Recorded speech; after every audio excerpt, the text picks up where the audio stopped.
Jadi mempelajari ilmu agama tidak harus di pondok. Ya, tidak harus di pondok. Kewajiban kita yaitu Podcast Surabaya Mengaji.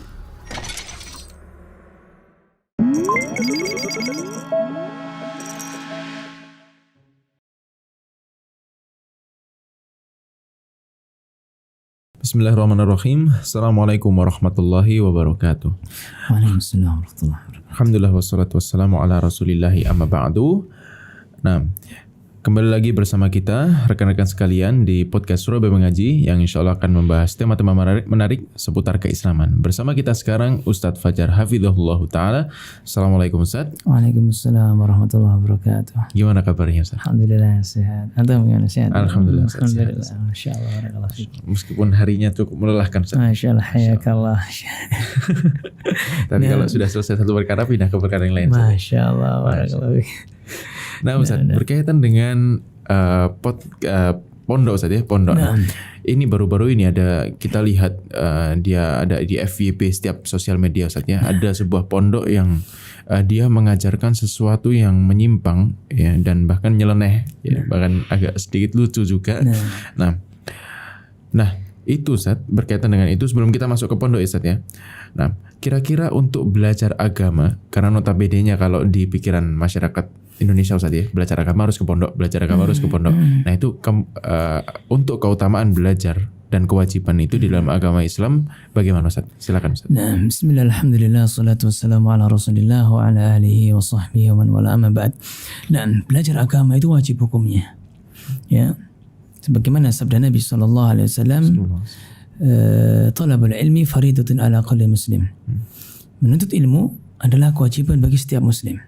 Bagaimana kita bisa sholat dengan benar? Bagaimana kita bisa misalkan bermuamalah mencari rezeki yang halal, tapi kita tidak tahu ilmunya, kan seperti itu.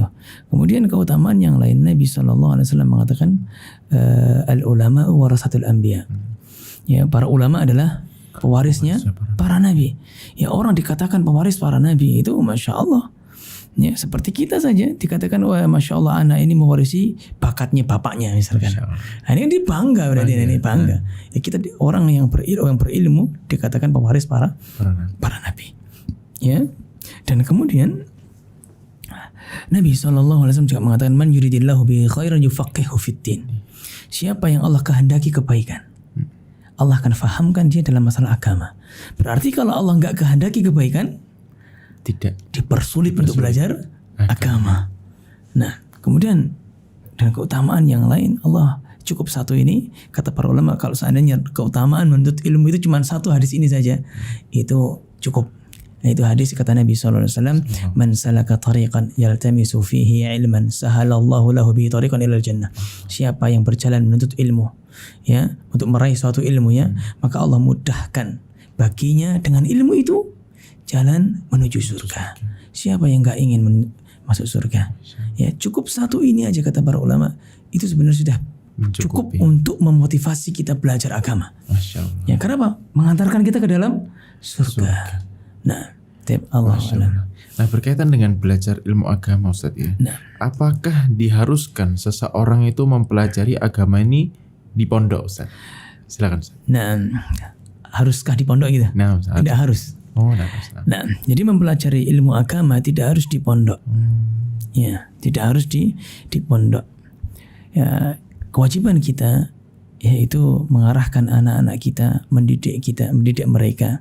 Ya, kata Allah Subhanahu wa taala, ya ayyuhalladzina amanu qu anfusakum wa ahlikum nara. Wahai orang-orang yang beriman, jagalah diri kalian dan keluarga kalian dari api neraka. Ya, bagaimana cara menjaga? Kata Ali bin Abi Thalib radhiyallahu taala anhu, beliau mengatakan, "Allimuhum wa addibuhum." Ajari mereka ilmu agama dan ajarkan dia adab. Ya. Kemudian Nabi SAW juga mengatakan, "Kullukum ra'in wa kullukum mas'ulun an ra'iyatihi." Setiap kalian itu adalah pemimpin dan kalian akan ditanya oleh Allah tentang apa yang kalian pimpin. Anak-anak kita adalah yang rakyat kita pemimpin. Maka kita harus arahkan mereka ke dalam yang namanya ilmu-ilmu yang syar'i. Walaupun belajar ilmu dunia itu ya seperlunya. Kalaupun misalkan takhusus yang tidak mengapa, tapi jangan sampai meninggalkan ilmu agama. Dan tidak harus di pondok. Banyak sekarang sekolah-sekolah sunnah yang PP yang tidak menerapkan boarding ya. Ya yang pulang pergi ya, pagi berangkat, misalkan siang pulang atau sore pulang, ada kan seperti itu banyak. Jadi tidak harus di pondok, ya tidak harus di pondok. Bahkan kalau kita lihat di Saudi, ya itu anak-anak usia di bawah usia SMA, itu mereka tidak boarding, mereka tidak menginap. Nah, akan tetapi mereka pulang karena memang masih butuh kasih sayang orang tua di situ, ya. Jadi kalau seandainya di pondok boleh apa tidak? Ya boleh-boleh saja. Kalau nggak di pondok, ya enggak, ya boleh-boleh saja. Intinya apa? Ya ajarkan anak kita itu ilmu agama. Jangan sampai ditinggalkan. Ya, jangan sampai ditinggalkan ilmu itu dan ajarkan adab pula. Masya Allah. Nah, lalu berkaitan dengan pondok yang hendak dipilih Ustadz ya. Karena tadi kita sudah tahu keutamaan belajar agama. Yang kedua, ternyata belajar itu nggak hanya di pondok. Seandainya orang tua ini yang memiliki anak menginginkan pondok anaknya, menginginkan untuk memondokkan anaknya, kira-kira ada tips nggak Ustadz untuk memilih pondok ini Ustadz? Nah, ya. Ibnu Sirin rahimahullah mengatakan inna hadzal ilma dinun. Sesungguhnya ilmu ini adalah agama. Fanzuru amman ta'khuduna dinakum. Lihatlah kepada siapa kalian mengambil ilmu kalian. Ya, kita lihat dulu. Ya. Dan seorang ulama, ya, Ibrahim An-Nakhai, beliau mengatakan bahwasanya kanu idza atau rajul liya'khudhu anhu, sesungguhnya dulu para salaf itu tatkala ingin menjadikan seseorang itu sebagai guru untuk diambil ilmunya, ya, nazuru ila hadihi, mereka melihat bagaimana akidahnya. Jangan-jangan akidahnya akidah Syiah nanti, atau akidahnya akidah yang menyimpang, ya. Ya, ini kita harus lihat bagaimana akidahnya, manhajnya bagaimana. Ya, kemudian wasamtihi, melihat adabnya, akhlaknya. Ya, akhlak itu ada 3 bagi penuntut ilmu. Ya, akhlak terhadap diri sendiri, bagaimana dia belajar, bagaimana dia mendekatkan diri kepada Allah, beribadah sendirian, tatkala sendirian kepada Allah. Kemudian ada bersama temannya, bagaimana dia berinteraksi dengan temannya, ya, atau teman-teman secara sesama sesama guru atau sesama penuntut ilmu kan gitu. Dan yang ketiga adalah adab kepada gurunya. Adab kepada guru. Ya jangan sampai seorang penuntut ilmu itu kurang ajar sama gurunya. Ya, kita lihat adabnya dia, bagaimana dia ada seorang manhajnya lurus, akidahnya benar, masya Allah. Akan tapi dia dalam masalah adab kepada gurunya nggak benar.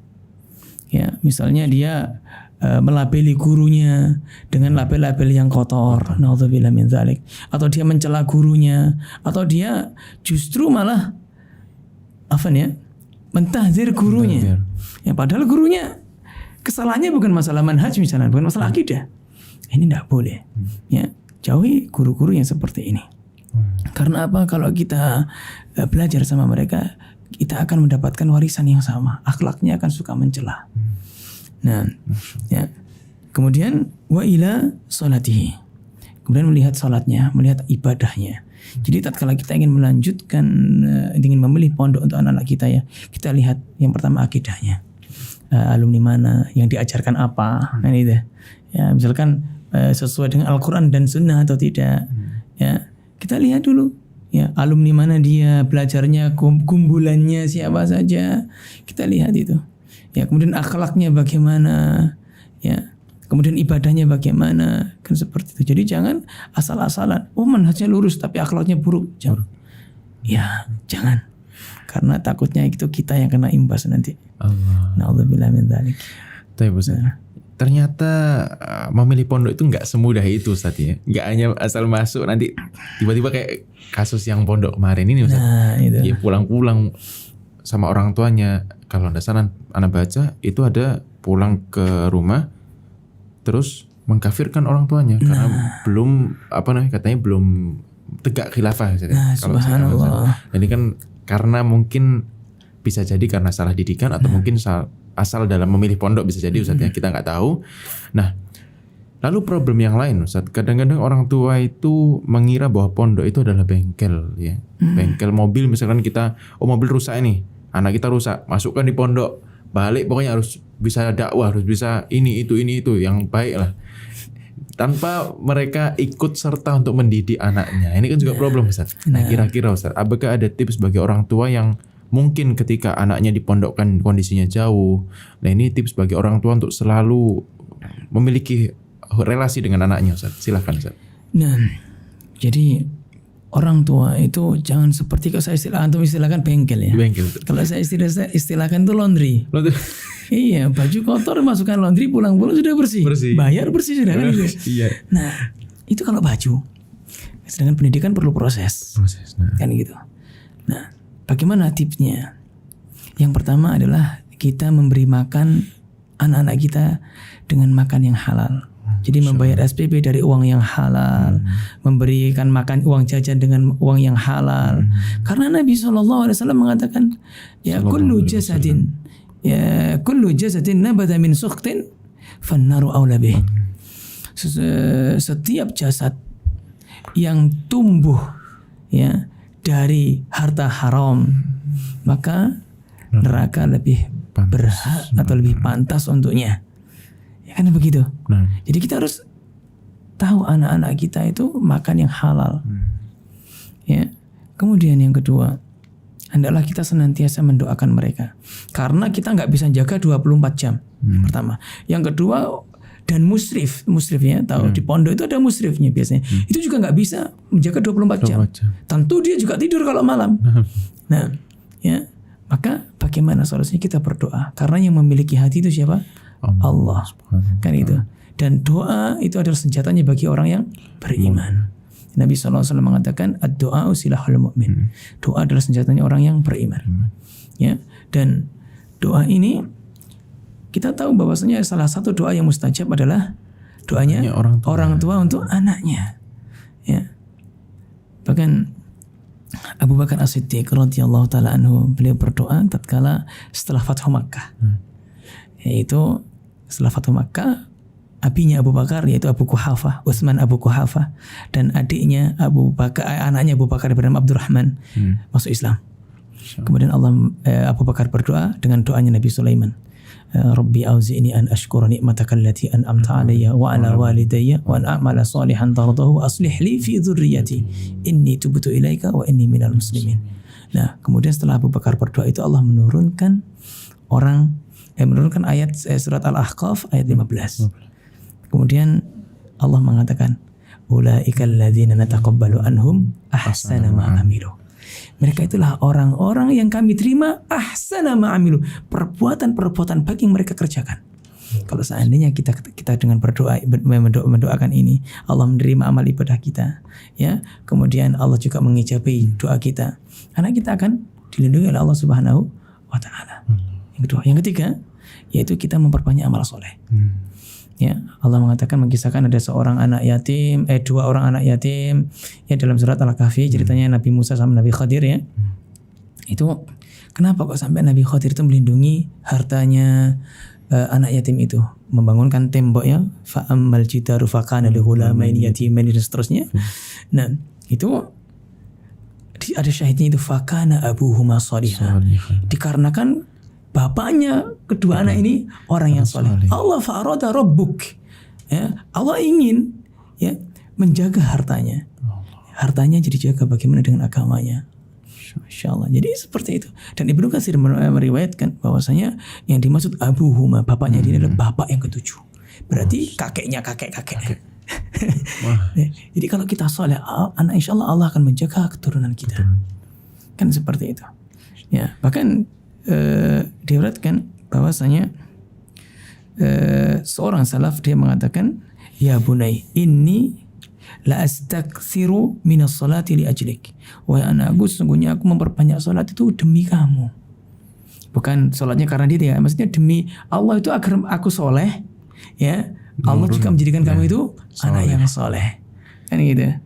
Saat Ibnu Muslim juga mengatakan, inni la usalli fa'adhkuru waladi fa'azidu fi salati. Sesungguhnya aku tatkala salat, kemudian aku ingat anakku, maka aku tambah salatku. Allah. Tujuannya apa? Agar Allah bimbing dia, menjadikan dia anak yang saleh pula. Masya Allah. Yang ketiga. Yang keempat yaitu hendaklah kita sering-sering bertanya. Kita pastikan di pondok itu kan setiap pekan tuh ada telepon. Ya, atau mungkin ada tiap bulan ada kunjungan. Kita bertanya, pekan lalu dapat pelajaran apa Le? Pelajarannya apa yang dipelajari? Ya, dalam bab mas sudah bab apa saja? Ya, hafalannya bagaimana? Kenapa? Kita agar tahu. Ya, kita akan bisa memfilter anak kita. Anak kita tuh di pondok tuh ngapain aja? Jangan-jangan hanya bermain. Nah, jangan-jangan mempelajari yang pelajaran yang nggak kena misalkan, yang buruk misalkan. Ya kita nggak tahu. Ya maka kita harus tanya, saya tanya. Dan kalau kita sering bertanya berarti anak kita akan tertanam dalam hatinya. Oh ternyata orang tua aku masih perhatian. Nah jadi menjadikan memotivasi dia untuk belajar lebih giat lagi. Allah alam. Masya Allah. Nah, jazakumullah khairan Ustaz atas penjelasannya. Semoga bermanfaat bagi rekan-rekan sekalian. Jadi yang diharapkan tidak hanya kaya 7 turunan Ustaz ya. Nah, tapi soleh 7 turunan. Masya Allah, ini yang kita inginkan. Masya Allah. Masya Allah. Nah, jadi sebentar, jadi berkaitan dengan soleh 7 turunan ini. Allah memberikan kabar gembira kepada kita. Walladzina amanu wattaba'athum dzurriyyatuhum biimanin alhaqna bihim dzurriyyatahum. Adapun orang-orang yang beriman, ya, dan diikuti keimanannya dengan anak-anaknya, maka kami pertemukan mereka dengan di surga nanti bersama keturunannya. Ini yang kita inginkan. Kita punya ya perkampungan besar di surga nanti bersama keturunan kita. Dan alhamdulillah, barakallahu fiik. Masya Allah. Dalam jawab. Semoga bermanfaat bagi antum-antum sekalian. Sampai jumpa di podcast Surabaya Mengaji berikutnya. Assalamualaikum warahmatullahi wabarakatuh.